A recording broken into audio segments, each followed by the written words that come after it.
Hello, bachcho. Let's read the question. So the question says, A, B, and C play a game, and chances of their winning it 10 an attempt are 2 by 3, 1 by 2, and 1 by 4 respectively. A has the first chance, followed by B, and then by C. The cycle is repeated till one of them wins the game. Find their respective chances of winning the game.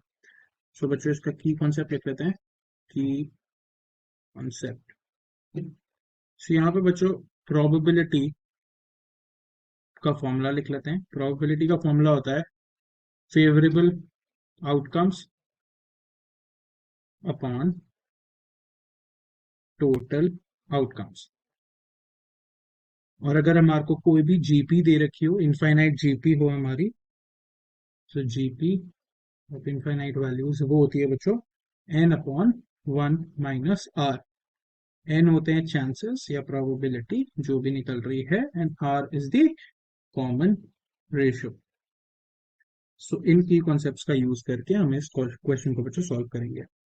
तो यहाँ पे मेरे को probability of A B and C दे रखे है, तो लिख लेते हैं प्रोबेबिलिटी ऑफ ए है कितनी, ऑफ ये है winning, right. Probability of A winning that is 2 by 3. Probability of B winning कितनी है, इट इज 1 by 2. और probability of C of winning है दैट इज 1 by 4.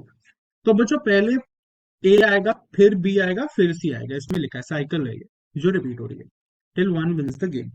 तो अगर प्रोबेबिलिटी ऑफ ए मतलब ए जीत गया, तो वो कैसे निकालेंगे प्रोबेबिलिटी ऑफ ए. मान लो ए ने पहला गेम खेला और वो तभी जीत गया, तो वो उसकी प्रोबेबिलिटी है 2/3. मान लो वो फर्स्ट इंस्टेंस पे नहीं जीतता है, तो ऑफ लूजिंग कितनी होगी. अगर प्रोबेबिलिटी ऑफ ए विनिंग इतनी है, तो प्रोबेबिलिटी ऑफ ए लूजिंग यहाँ पे लिख देते हैं. प्रोबेबिलिटी ऑफ ए यहाँ पे लिखते हैं लूजिंग, वो कितनी हो जाएगी 1 - 2/3 which is nothing but 1/3, right.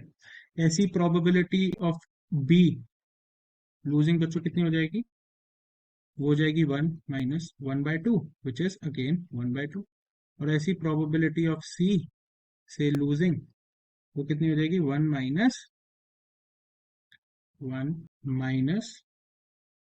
1/4 that is 3/4. तो हमने सबकी विनिंग और लूजिंग की प्रोबेबिलिटी बच्चों निकाल ली है. तो अब मान लो ए ने पहला गेम खेला, पहले में ही जीत गया, तो ए विनर हो गया. बट अगर ऐसा नहीं हुआ तो क्या हो सकता है कि ए ने पहले फेंका गेम खेला, वो हार गया, तो उसकी प्रोबेबिलिटी है 1/3. फिर बी आया, पर अल्टीमेटली तो ए जीत रहा है, फिर बी आया, बी भी हार जाएगा, तो उसकी प्रोबेबिलिटी ऑफ लूजिंग 1/2. और फिर सी आया, उसने भी खेला और वो भी हार गया, तो उसकी प्रोबेबिलिटी इज व्हाट 3/4. फिर ए आया और फिर ए जीत गया, तो उसकी प्रोबेबिलिटी है 2/3. तो इसको ग्रुप कर लेते हैं बच्चों. ये मान लो मेरा हो गया पहला ग्रुप कि ए पहले बार में ही जीत गया. ये मेरा पूरा सेकंड सिनेरियो है जहां ए पहली बार में नहीं, दूसरी बार में जीता, दूसरी बार में जीता. अब फिर तीसरा मौका आया, क्या प्लस करके, ये ऐसे चलता रहेगा, राइट.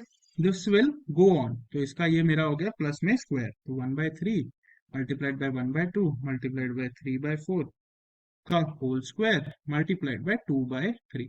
तो दिस विल गो ऑन. ये चलता रहेगा, कितने बार भी चलता रहेगा, साइकिल पूरी चलती रहेगी. तो इसमें बच्चों क्या हो गया, मेरा ये इनफाइनाइट जीपी बन गई, राइट. जिसका कॉमन रेशियो क्या निकला, सबको अगर डिवाइड किया तो 1/3 multiplied by 1 by multiplied by 3/4. तो ये 3 से 3 कैंसिल, तो कॉमन रेशियो तो 1/8 आ गया. और प्रोबेबिलिटी ऑफ विनिंग मतलब एन, तो ऑलरेडी मेरे को probability of chances of winning दे रखे हैं 2/3, राइट. तो इसका जीपी अगर मैंने निकाला, तो this will become what n upon 1 - r से 2/3 अपॉन 1 - 1/8. तो ये हो जाएगा क्या 8 - 1/8. इसको सॉल्व ही कर लेते हैं, राइट. तो 2/3 अपॉन में 8 - 1/8 7/8. So this implies this is gonna be 2/3 multiplied by 8/7. So this is gonna be 16/21. तो ये मेरा क्या आ गया बच्चों, probability of A. This is my probability of A. अब प्रोबेबिलिटी ऑफ बी ऐसी, तो प्रोबेबिलिटी ऑफ बी अगर मैं देखूं, मतलब बी जीत रहा है इसमें, तो वो कैसे लिख जाएंगे, ए हार गया पहले में क्योंकि ए सबसे पहले शुरुआत करेगा, फिर आएगा बी, उसकी जीतने की प्रोबेबिलिटी है 1/2, जीत गया। फिर दूसरा राउंड क्या हो सकता है, ए हार गया, बी भी हार गया 1/2, फिर सी भी अगेन हार गया 3/4, फिर फिर क्या होगा, ए फिर हारा, तब बी की चांस आएगी, और बी तब में जीत गया, तो विल स्टॉप। तो इसकी पेयरिंग कैसे होगी बच्चों, इसकी होगी, ये मेरा फर्स्ट इंस्टेंस हो जाएगा या फर्स्ट ग्रुप हो जाएगा, ये मेरा पूरा सेकंड ग्रुप हो जाएगा, और ऐसी मेरी आगे सीरीज जो है दैट विल गो ऑन। तो ये क्या मैं आगे लिख सकता हूँ इसको, plus 1/3 multiplied bye 1/2 multiplied by 3/4 का होल स्क्वायर मल्टीप्लाइड बाय 1/3 और मल्टीप्लाइड बाय 1/2। तो अब इस केस में, इस सिनारियो में बच्चों, मेरा r क्या हो जाएगा, r तो सेम ही रहा, that is gonna B 1/8। n इस केस में अलग है, n है 1/3 मल्टीप्लाइड बाय 1/2 विच इज 1/6। तो जीपी क्या हो जाएगी मेरी इसमें, दैट इज n जो है 1/6 अपॉन 1 माइनस r। तो इसको सॉल्व किया, so I am getting 1/6 multiplied by 8/7.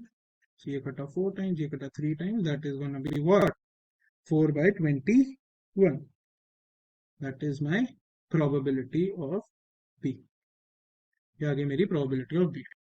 अब बच्चों हमें पता है, since तीनों की अगर probabilities ऐड करें, that is probability of A plus probability of B plus probability of C, तीनों का सम होता है 1, वी नो दैट ऑब्वियसली। तो पी ऑफ सी हम डायरेक्ट निकाल सकते हैं, हमें बस वैल्यूज पुट करनी है।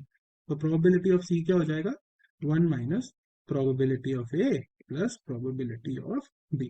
तो हमें प्रोबेबिलिटी ऑफ ए और प्रोबेबिलिटी ऑफ बी की वैल्यू तो पता है, तो 1 माइनस प्रोबेबिलिटी ऑफ ए क्या है, probability of A is 16/21, right, and probability of B है 4/21, राइट, 4/21। तो ये हो गया 16/21 plus 4/20, that is gonna be 20/21। So ये हो गया 1 माइनस 20/21, ये हो गया 1/21, that is probability of C. तो मैं लिख सकता हूँ क्या, therefore probability of A is equal to 16/21, probability of B is equal to what, 4/21, and probability of C of winning is 1/21. So the final answer is probability of A is 16/21, probability of B is 4/21, probability of C is 1/21. I hope you understood it well. Best of